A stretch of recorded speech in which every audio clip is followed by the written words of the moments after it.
I'll call the Senator representing the Liberal Democrat Party in the state of New South Wales, Senator Leyonhjelm. Take a breath, Senator Leyonhjelm. You don't have to rush into it.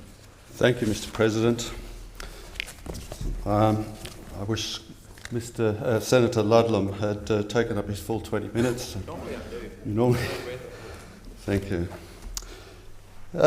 Mr. President, in case anyone needs reminding, the 1980s are over.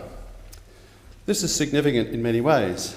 It means you can throw away your Walkman and your Duran Duran cassettes and your VCR. Women can give their shoulder pads and leg warmers to the salvos, and video game enthusiasts can try something other than Space Invaders. It also means we can discard our outdated anti-nuclear views. These views always had little to do with the facts about peaceful nuclear technologies and a lot to do with the preoccupations of people who chose the wrong side of history in the Cold War. Some of these people still inhabit this chamber from time to time. They are still fighting the Cold War, rather than like those Japanese soldiers found in the Philippines in 1974, who were unaware that World War II had ended. This bill provides a rare opportunity to turn the tide against decades of anti-nuclear hysteria. It is a long time since anything pro-nuclear passed through the Parliament. If we want to, we can also take the first step towards cutting Australia's carbon dioxide emissions in half. This is the kind of a result we would achieve if nuclear power flourished in this country. Those who claim climate change is an emergency, but nuclear power is not the answer, are the real deniers of science. It's like saying there is a fire, but refusing to call the fire brigade. Nuclear is the only realistic option for replacing fossil fuels for baseload power on a large scale. Hydro might be an option in other countries, but that requires big rivers and big dams. Nuclear power is also proven to be safe. The Fukushima disaster taught us that even when outdated reactors in earthquake zones are hit by tsunamis, nobody dies.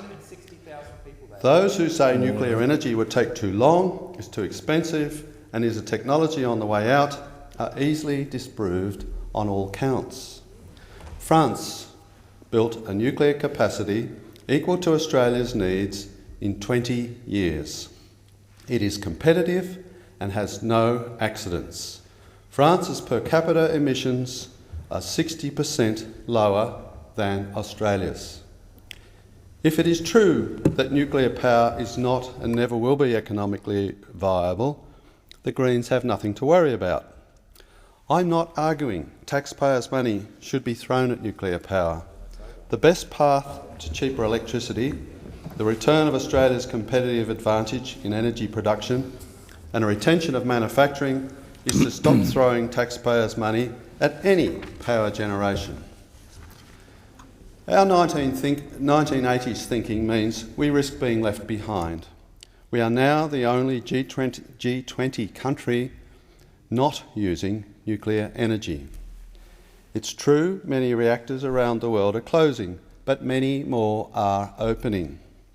Over 60 reactors are under construction right now, and China plans another 200 by 2050. There are 400 nuclear reactors in the world, and within 10 years there will be over 500. If any country in the world should embrace nuclear power, it is Australia. We have nearly half the world's reserves of uranium, a government capable of responsibly regulating the industry over the long term, a landmass with few earthquakes or other risks, plus vast remote locations in which we could safely store nuclear waste. Not that modern nuclear reactors produce a lot of waste to store anyway. Small modular reactors could be built to power regional towns and mining sites with little or no risk or waste legacy. South Australia in particular is in a position to take a leading role in nuclear technology that could turn around the fortunes of the entire state. But instead, we have banned both the processing of uranium into nuclear fuel and nuclear power plants. It is akin to Saudi Arabia banning oil refineries and cars. This bill is a small step in the right direction. I'd like to see it take a bigger step. If you can agree that the 1980s have ended, you will support Senator Day's amendment to the Australian Radiation Protection and Nuclear Safety Amendment Bill.